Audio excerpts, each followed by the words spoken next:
La quatrième séance, je pense très bien. Et nous allons parler du bonheur des affligés.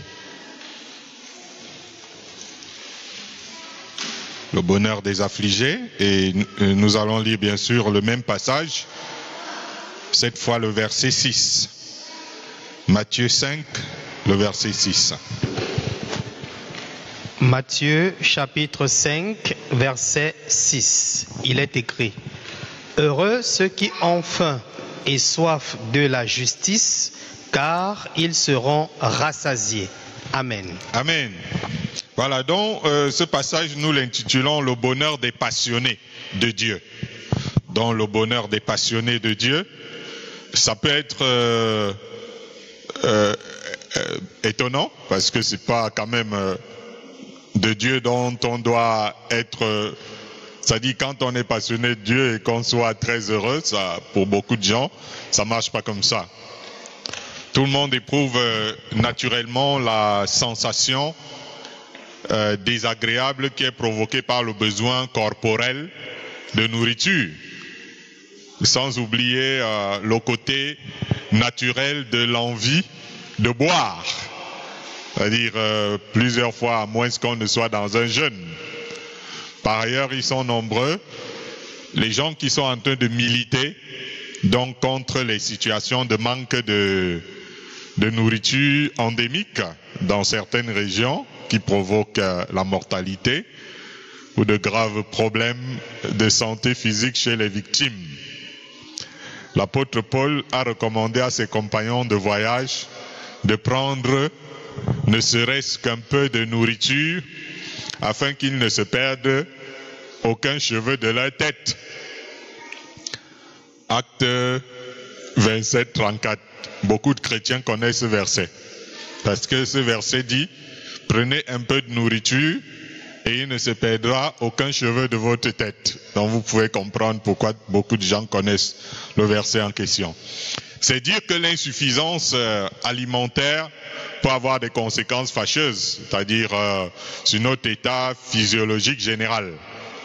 Jésus dira dans Luc que malheur à ceux qui sont rassasiés par ces choses-là, qui ne concernent que le corps. Parce que, dit-il, l'homme ne vivra pas de pain seulement, mais toute parole qui sort de la bouche de Dieu. Ce n'est pas seulement la chair et le sang qui ont faim et soif, mais l'âme aussi, voire l'esprit. Le pain ne rassasie pas l'âme, ni le fait de boire un peu d'eau, ou c'est pas moi, du vin, tout ça, ça ne rassasie pas l'âme. Jésus dit d'ailleurs à la Samaritaine devant le puits de Jacob, quiconque boit de cette eau aura encore soif. Mais ça veut dire l'eau naturelle.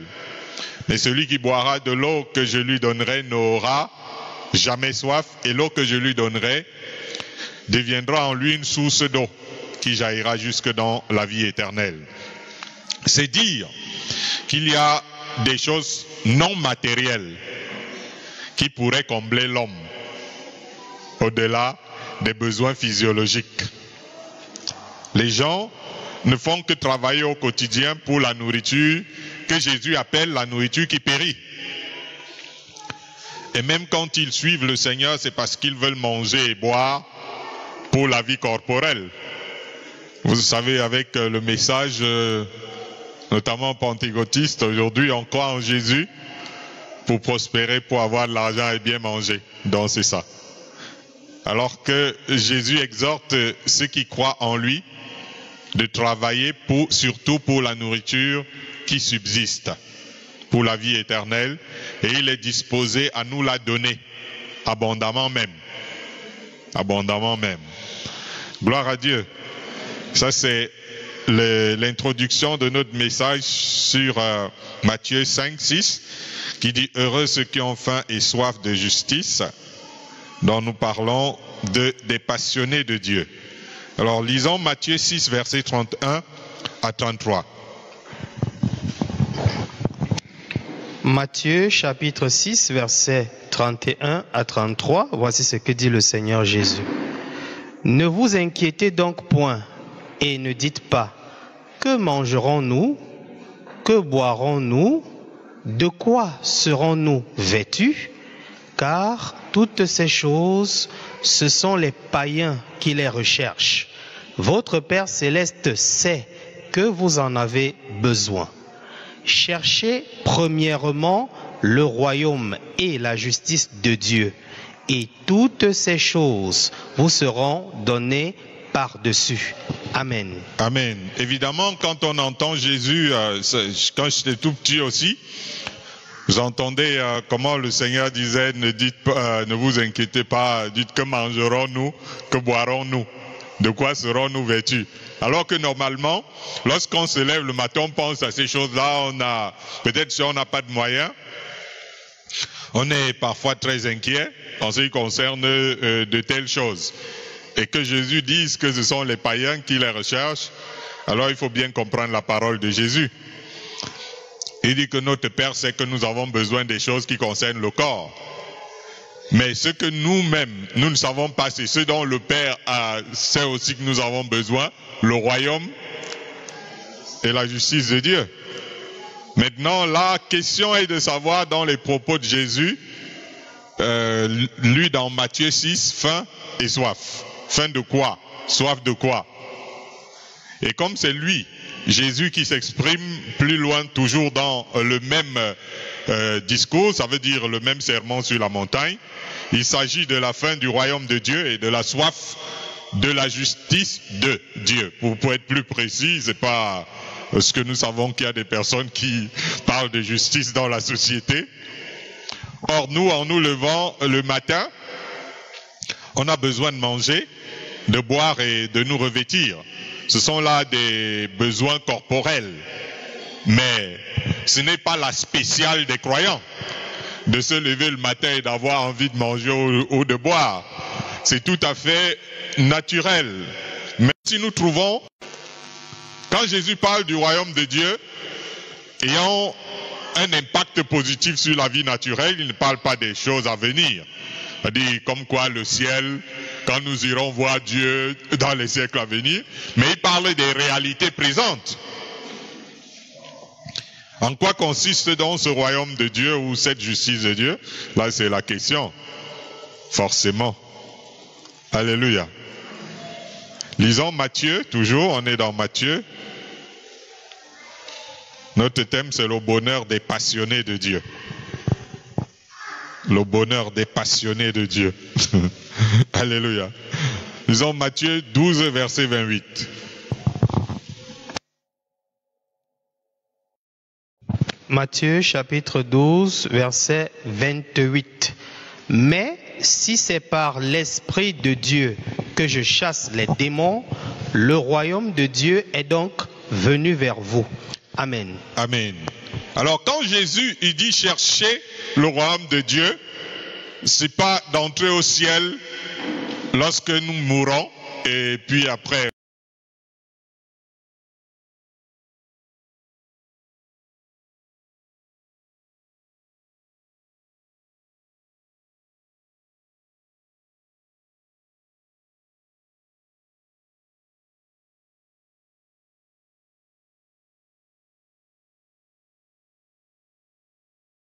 fait comprendre aux religieux de son époque que lorsqu'on œuvre au moyen du Saint-Esprit, je dis bien au moyen du Saint-Esprit, et non selon la théologie, ou selon l'Esprit de Dieu, c'est la manifestation du royaume de Dieu au milieu des gens.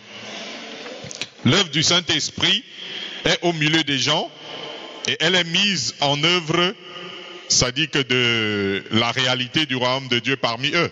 C'est-à-dire lorsqu'on parle du Saint-Esprit, et je ne suis pas en train de parler forcément des choses qui frappent le regard, c'est-à-dire pour dire le royaume de Dieu au milieu de nous, et qui peuvent entraîner des applaudissements parce que nous avons vu certaines choses et que nous estimons venir de Dieu. Là, je parle de source d'inspiration, de ce qui se fait. Voilà. Vous voyez? La source d'inspiration de ce qui se fait. C'est-à-dire ce que nous sommes en train de faire, c'est venu d'où? Je suis en train de parler de l'auteur des actes que nous allons poser en tant que croyants. de celui qui va nous pousser à réaliser des choses, de celui qui agit ou qui opère derrière les œuvres que nous faisons. Je parle de chercher, Jésus dit chercher le royaume de Dieu, et ce n'est pas une histoire d'aller au ciel, c'est-à-dire que lorsque nous allons mourir, déposer le corps et le sang, mais il s'agit de l'actualité. Et il veut nous amener à entrer dans cette réalité de notre vivant. Ça veut dire qu'il ne suffit pas de voir le roseau qui s'agite, mais c'est la nature du vent qui agite le roseau qui compte.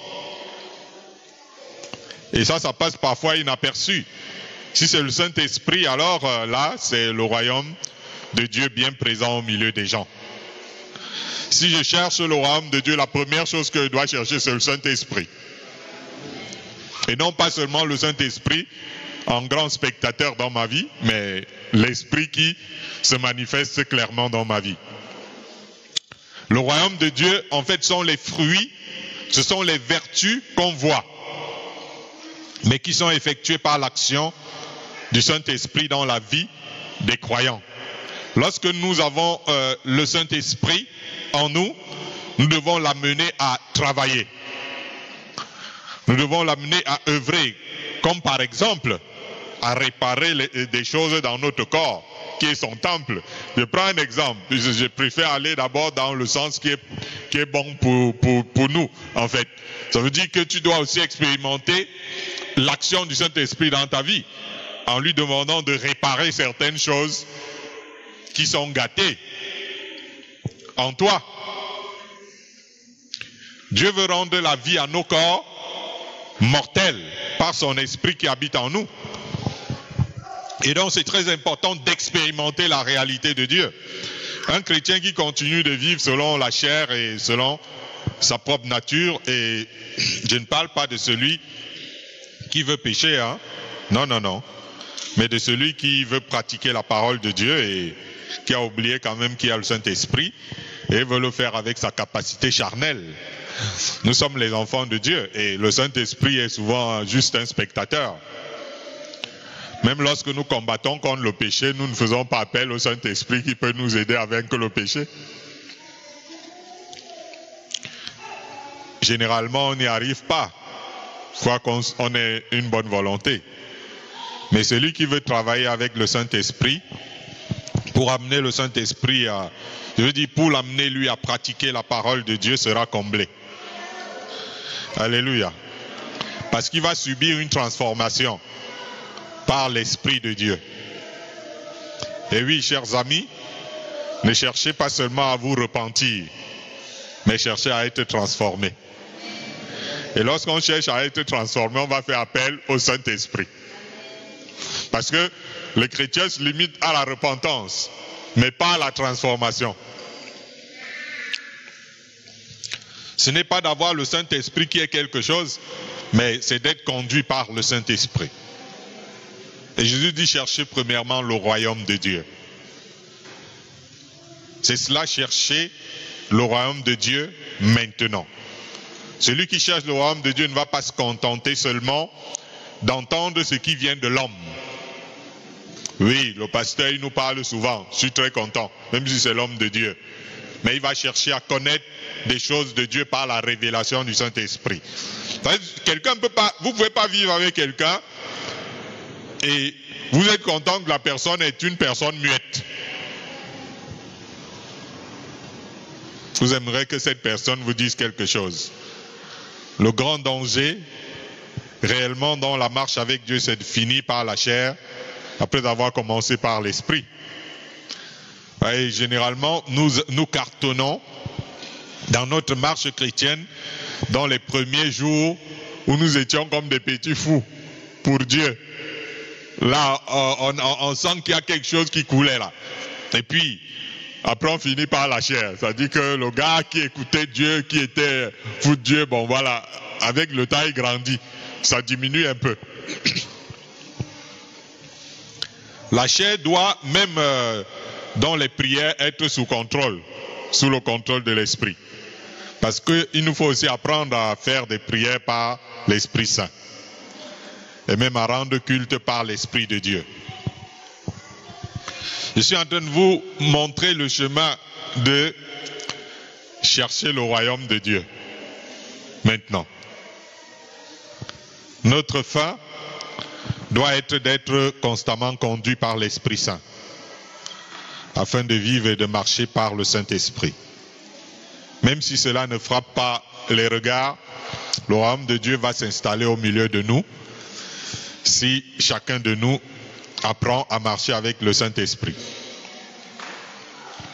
Et nous allons expérimenter constamment des choses extraordinaires. Si nous apprenons à marcher avec le Saint-Esprit, nous allons apprendre à expérimenter des choses surnaturelles, des choses merveilleuses. Donc, quand Jésus il parle de chercher premièrement le royaume de Dieu, c'est quelque chose qui peut être une réalité dans la vie du chrétien. De vivre la réalité de Dieu. Que Dieu vous bénisse. Lisons Galates chapitre 5, le verset 5. Nous parlons là du bonheur des passionnés de Dieu. Quand vous devenez passionné de Dieu, c'est là que vous allez à la quête du Saint-Esprit. D'avoir quelque chose à vivre avec. Alléluia. Sinon, vous vous contentez d'aller à l'église, de prier, et peut-être Dieu vous exauce quelque part, vous lisez la Bible, c'est terminé. Et lorsqu'on est passionné de Dieu, on va aller à la quête de la manifestation du Saint-Esprit, de la réalité du Saint-Esprit dans sa vie. Gloire à Dieu. Lisons Galates 5, verset 5. Pour nous, c'est de la foi que nous attendons, par l'Esprit, l'espérance de la justice. Amen. Gloire à Dieu. Quand il s'agit de chercher la justice de Dieu, on voit encore là la nécessité d'agir par l'entremise de l'Esprit Saint. Nous avons besoin de la foi pour nous confier au Saint-Esprit. Alléluia. Nous avons besoin de la foi pour nous confier à la personne du Saint-Esprit. S'en remettre à quelqu'un d'autre, c'est une question de vie de foi. Le Saint-Esprit est bien là, mais il faut s'attendre au Saint-Esprit. Je vais parler de la manière la plus simple. Il faut s'attendre au Saint-Esprit quand je suis un enfant de Dieu. Parce qu'il ne forcera jamais la porte. Le Saint-Esprit ne va pas venir vous bousculer d'avoir quelque chose avec lui. Pourquoi est-ce que toute la justice de Dieu repose en le fait de se confier au Saint-Esprit? Là, c'est aussi une question. Parce que, premièrement, devant Dieu, notre justice est comme le linge le plus souillé, le plus sale.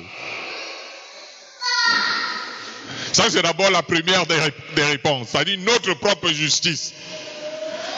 C'est sale devant Dieu.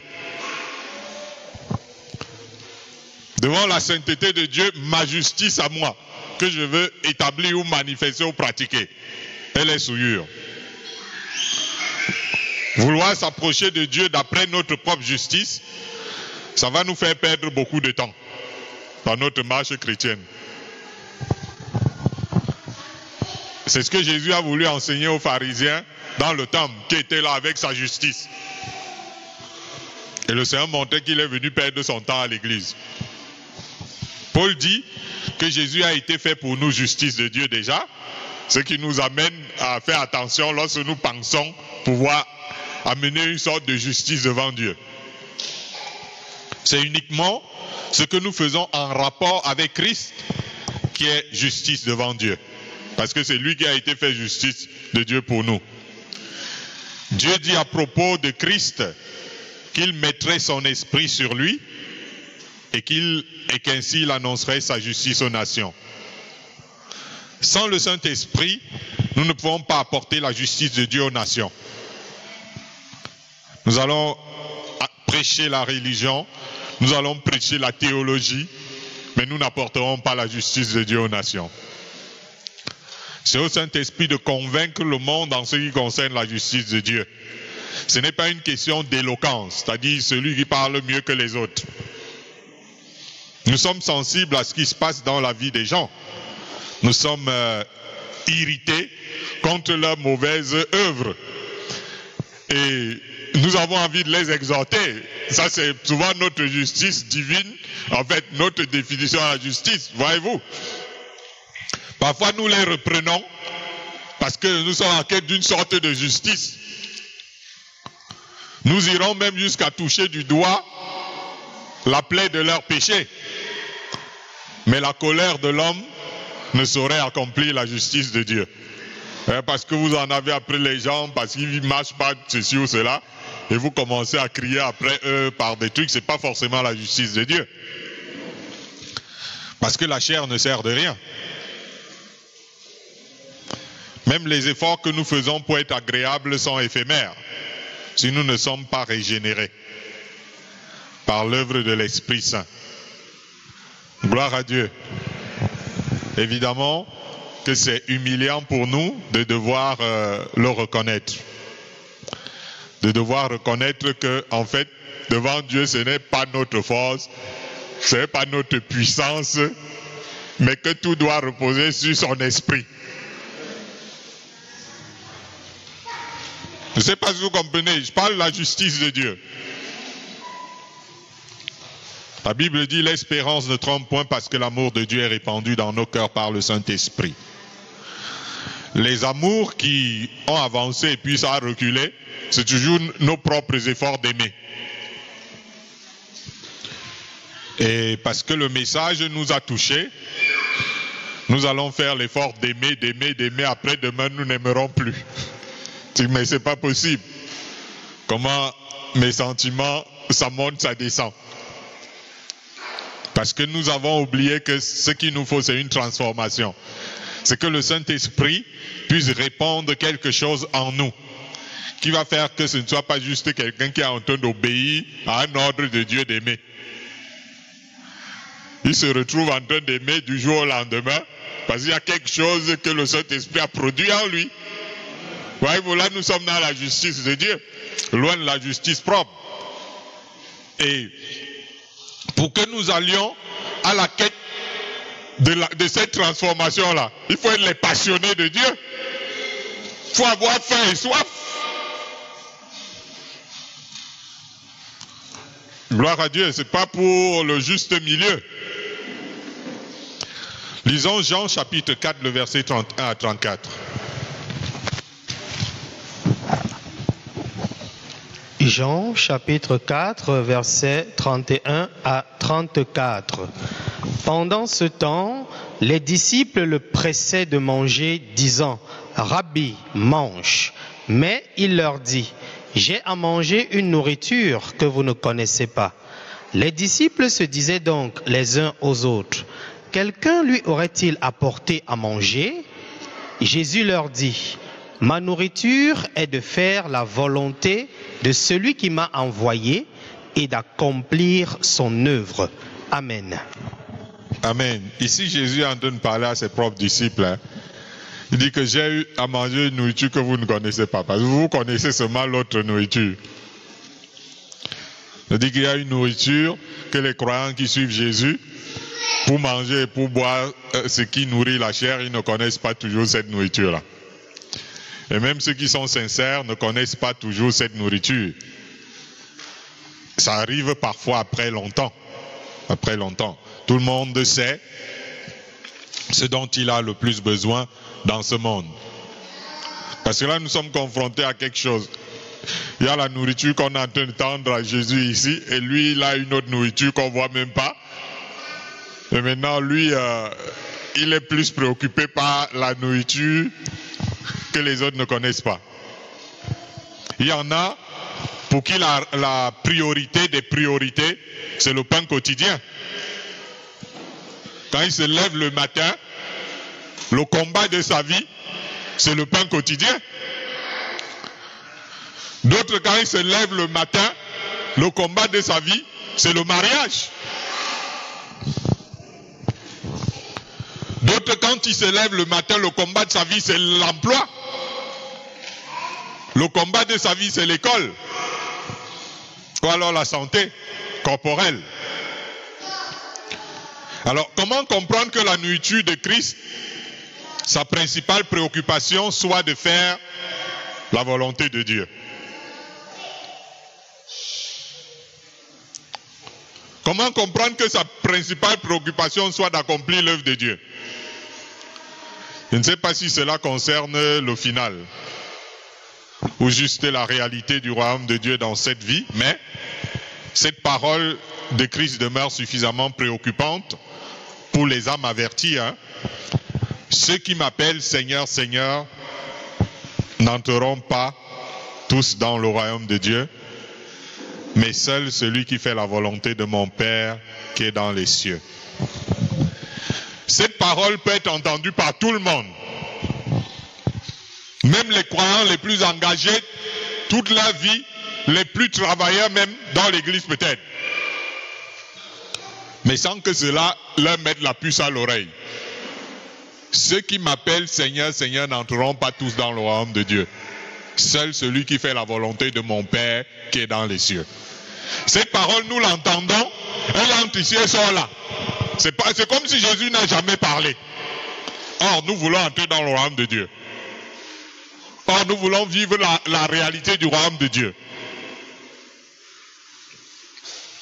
C'est dit que la volonté de Dieu doit être l'aspiration majeure de quiconque veut entrer dans le royaume.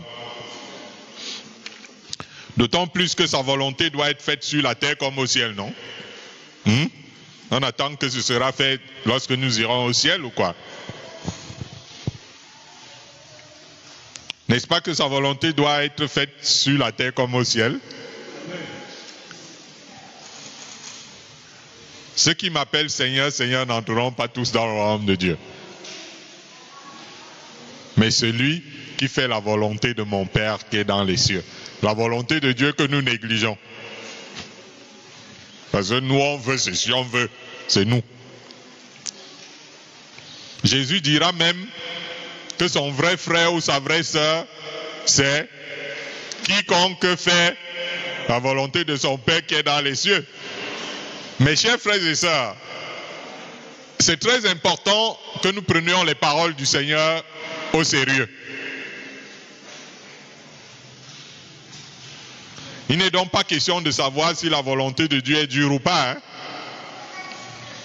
N'est-ce pas que Jésus avait dit à Gethsémane, à son Père, que s'il n'était pas possible que cette coupe s'éloigne de lui, que sa volonté soit faite? Est-ce que la volonté de Dieu parfois dans notre vie est aussi dure que celle que Jésus a dû poursuivre? Par ailleurs, Jésus disait que son Père lui montrait les œuvres qu'il avait à faire. Vous ne pouvez pas parler de l'œuvre de quelqu'un alors qu'il ne vous a rien montré.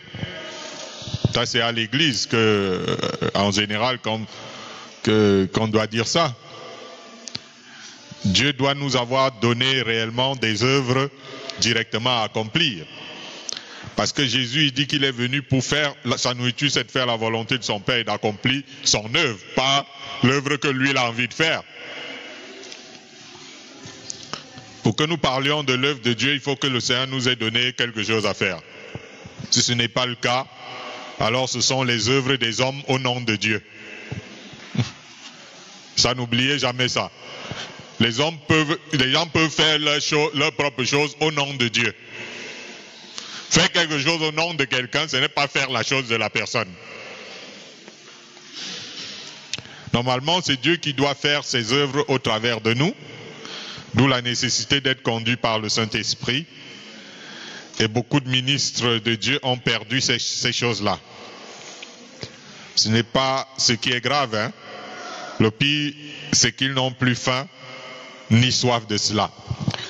Lorsque vous savez que la barre dans notre marche avec Dieu est très haute, vous serez obligé de vous passionner de Dieu.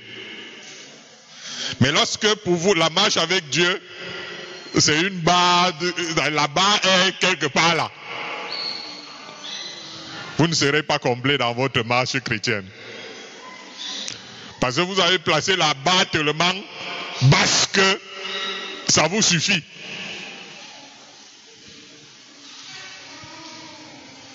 Et après vous avez l'impression que vous n'êtes pas comblé spirituellement, ça dit avec, c'est pas trop ça. Mais c'est vous-même. Vous n'avez pas faim et soif de Dieu, pourquoi vous voulez qu'il y ait quelque chose d'extraordinaire qui se passe entre Dieu et vous? J'espère que vous me suivez. Lisons Jean chapitre 7, 37 à 39. Jean chapitre 7, versets 37 à 39. Le dernier jour, le grand jour de la fête, Jésus, se tenant debout, s'écria: « Si quelqu'un a soif, qu'il vienne à moi et qu'il boive. Celui qui croit en moi, des fleuves d'eau vive couleront de son sein, comme dit l'Écriture. » Il dit cela de l'Esprit que devaient recevoir ceux qui croiraient en lui. Car l'Esprit n'était pas encore, parce que Jésus n'avait pas encore été glorifié. Amen. Amen. Quand je lis la Bible depuis l'Ancien Testament jusqu'à même le livre d'Apocalypse, le dernier chapitre, le Seigneur est toujours à la recherche des assoiffés. Il dit que celui qui a faim vienne, celui qui a soif. Donc il est toujours à la quête des assoiffés de son royaume et de sa justice. Là c'est Énéo qui est parti, mais nous allons profiter du reste d'un peu de jus. Gloire à Dieu. Jésus s'adresse ici à une foule en pleine fête. C'est-à-dire, lorsqu'il parle si quelqu'un a soif, il y avait beaucoup à manger ce jour-là, il y avait à boire à gogo. Pendant que les gens sont en train de manger, de boire, ils sont contents. Jésus, lui, il vient devant eux. Il dit, si quelqu'un a soif, qu'il vienne à moi. Une foule qui était rassasiée selon la chair. Mais Jésus continue d'insister sur la soif spirituelle. Lui, il a une eau à donner, des fleuves d'eau vive. Jésus veut nous donner des fleuves d'eau vive. Il veut voir couler ces fleuves du sein de ses élus. Évidemment, c'est important de comprendre le sens de tout cela. Il s'agit des opérations, il s'agit des manifestations, il s'agit des révélations, il s'agit des œuvres de l'Esprit Saint dans la vie des enfants de Dieu, pour que ces derniers vivent pleinement satisfaits. Alléluia. Comblés de la présence divine et de la réalité de cette présence, c'est-à-dire qu'en manifestation. C'est ce que Jésus veut dans la vie des chrétiens. Mais qui est pressé par un tel désir parmi nous? Qui veut ça? Alors que le monde et ses convoitises gagnent nos cœurs beaucoup plus aujourd'hui que ces choses que Jésus est en train de nous proposer. Parce que, qu'est-ce que nous on veut? Les mariages, les voitures, les voyages, les maisons, etc. Mais je veux dire que, de façon humaine, c'est légitime. N'est-ce pas? C'est légitime humainement. Le problème, c'est que le vide intérieur, ça nous importe peu. C'est-à-dire, beaucoup d'enfants de Dieu, ils savent bien qu'il y a quelque chose qui leur manque. Au fond d'eux, ils sentent que, gars, ça ne donne bien. Je suis vide quelque part ici dedans. Il sait même quand il a mangé, il a bu, que non, il y a eu sécheresse quelque part. Mais bon, c'est pas très intéressant parfois.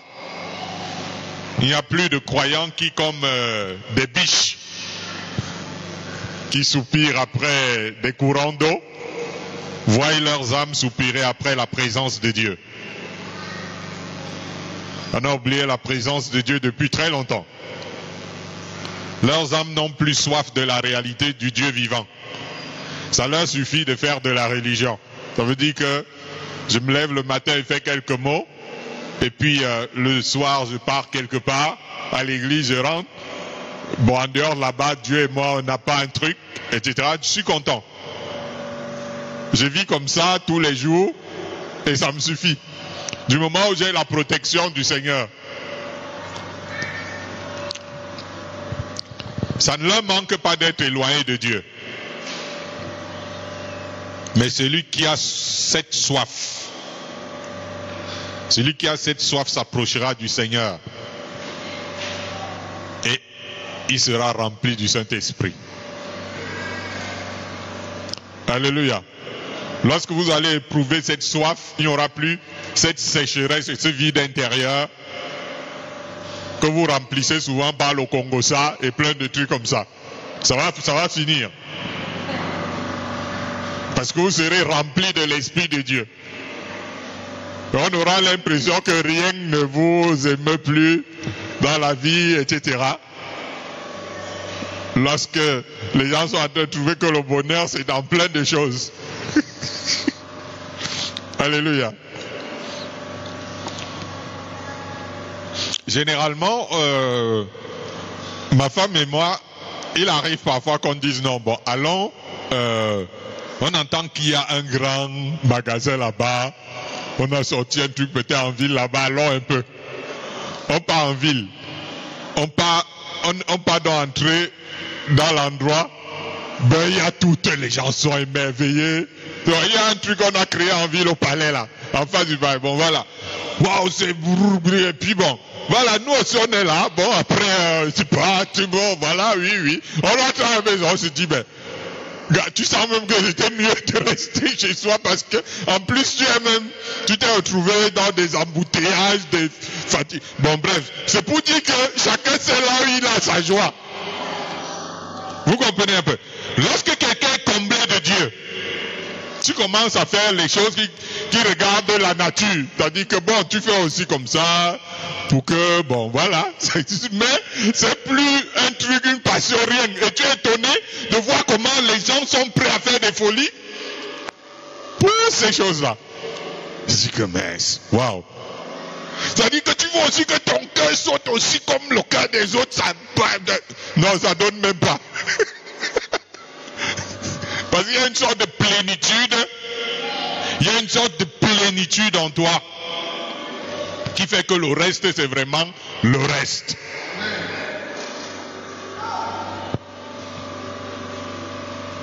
Sans effort, mais c'est comment ça dit la sensation que tu as, c'est que vraiment le reste, c'est le reste, c'est pas un truc qui va t'accrocher ou quelque chose comme ça. Même quand toi tu fais l'effort que bon, mon cœur essaie un peu de t'accrocher un peu sur un truc là, rien. Parce que le cœur il est tellement comblé. Lorsque la présence de Dieu va, ça dit que nous allons vivre la réalité de Dieu, ça dit qu'un Dieu vivant dans ta vie de tous les jours, même les gens qui ont, tu vois, la main, la joue, ou je sais pas moi, les trucs, tout ça va partir. Ça ne dépend pas du matériel.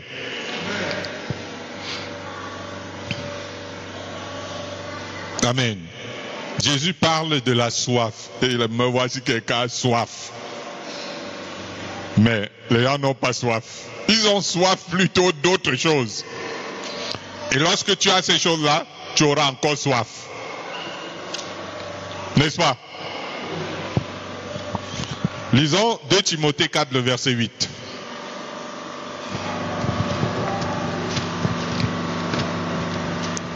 « 2 Timothée 4, le verset 8.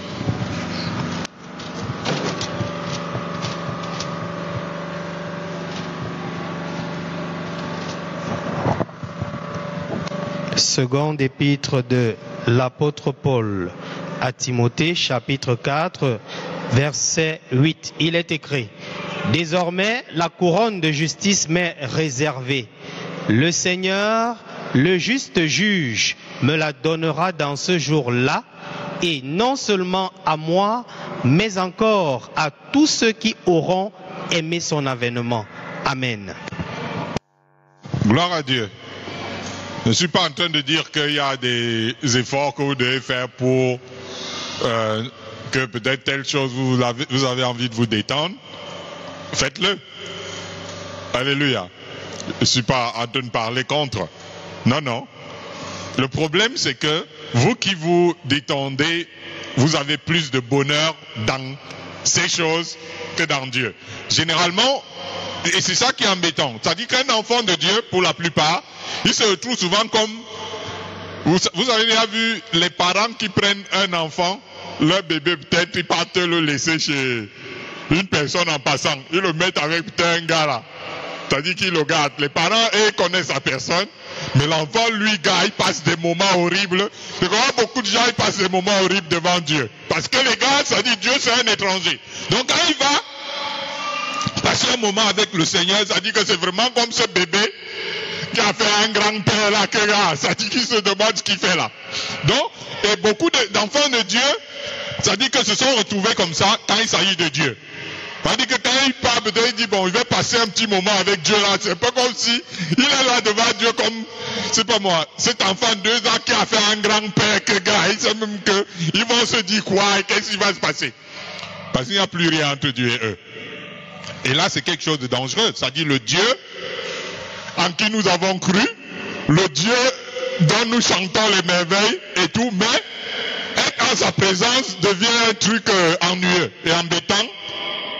On n'a pas trop envie de nous attarder sur ça là, gars, il faut vite partir, parce que c'est compliqué là. Donc il manque cette soif, cette faim de Dieu réellement dans le cœur des enfants de Dieu. Or Jésus dit, cherchez premièrement le royaume et la justice de Dieu.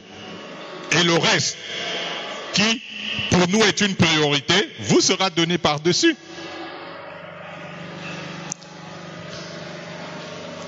Nous avons remarqué que ces choses sont autour de la personne du Saint-Esprit. Parce que le Saint-Esprit rend témoignage du Père et du Fils. Il est au cœur forcément de notre relation avec Dieu et même du fait que nous fassions quelque chose qui est juste devant Dieu.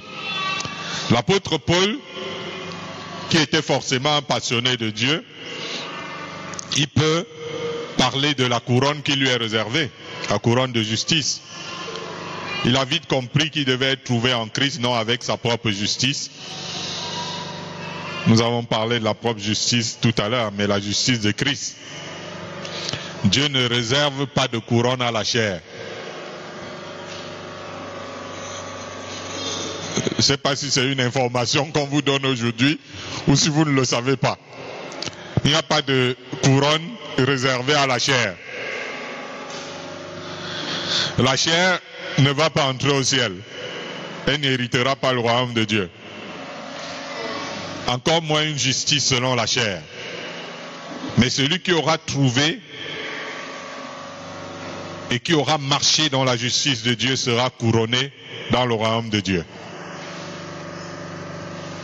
D'avoir fait la volonté de Dieu, lui sera déjà, c'est-à-dire lui aura déjà ouvert les portes du royaume alors qu'il vivait encore sur la terre.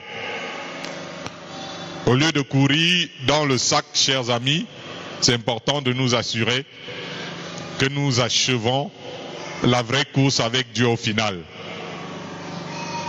Celle d'achever l'œuvre que Dieu nous a donnée à faire réellement.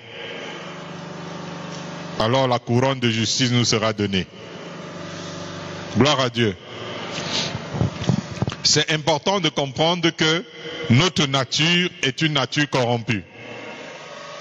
La justice de Dieu ne s'accomplira qu'en celui qui marche selon l'esprit. Et la marche selon l'esprit, c'est donné à tout le monde. Les passionnés de Dieu. Donc, le fait que nous n'ayons pas du feu pour Dieu, le fait que nous n'ayons pas une sorte de zèle, d'enthousiasme vis-à-vis de la présence du Seigneur, nous fait manquer les choses qui sont disponibles pour tous les enfants de Dieu. L'apôtre Paul dit que l'esprit est vie à cause de la justice. C'est facile de faire l'œuvre de Dieu selon la chair. Ça, je dis ça à l'église en général. Faire l'œuvre de Dieu selon la chair, c'est trop facile. Tout le monde peut faire ça. Mais c'est la voie large. C'est la voie large. Tout le monde peut faire l'œuvre de Dieu selon la chair. Il faut entrer par la porte étroite, où il y a peu de place, où il n'y a de place que pour l'esprit. Il n'y aura pas de couronne pour quiconque n'a pas pratiqué la justice de Dieu. Parce que l'apôtre Jean dit que celui qui est né de Dieu pratique la justice. À l'église de notre temps, qui dit qu'elle n'a besoin de rien parce qu'on a des témoignages de bénédictions matérielles, financières et sociales. Je vous exhorte à avoir soif. Je vous exhorte à avoir soif. C'est malheureux de s'imaginer rassasié alors que nous sommes déconnectés de la réalité de Dieu. C'est très malheureux. Ayons à nouveau faim de la présence divine. Ayons à nouveau soif de la présence divine, de la volonté de Dieu, de sa justice. Alléluia. Parce que Dieu a réservé à ceux qui sont passionnés de Dieu le rassasiement, la plénitude. Gloire à Jésus. Je parle en personne qui connaît très bien ce que ça veut dire le matériel et la vie spirituelle. Je sais bien de quoi je parle. Je ne suis pas un moine indien qui est parti s'enterrer la tête et puis le reste du corps dit bon là c'est rien. Je parle parce que je peux mesurer les deux. Et se noyer dans la vie naturelle en oubliant la présence divine, la réalité de Dieu, la manifestation de l'Esprit Saint dans notre vie, c'est un grand piège. Nous n'avons pas encore suffisamment cherché la face de Dieu. Parce que quand on cherche la face de Dieu, on le trouve. Dieu commence à être une réalité dans notre vie. Il nous parle. Que Dieu vous bénisse. Donc, si tu as faim et soif, tu connaîtras la plénitude. Nous allons garder un moment de silence. Le message d'aujourd'hui semble abstrait, mais c'est compréhensible pour des enfants de Dieu. Réfléchissons sur ces choses.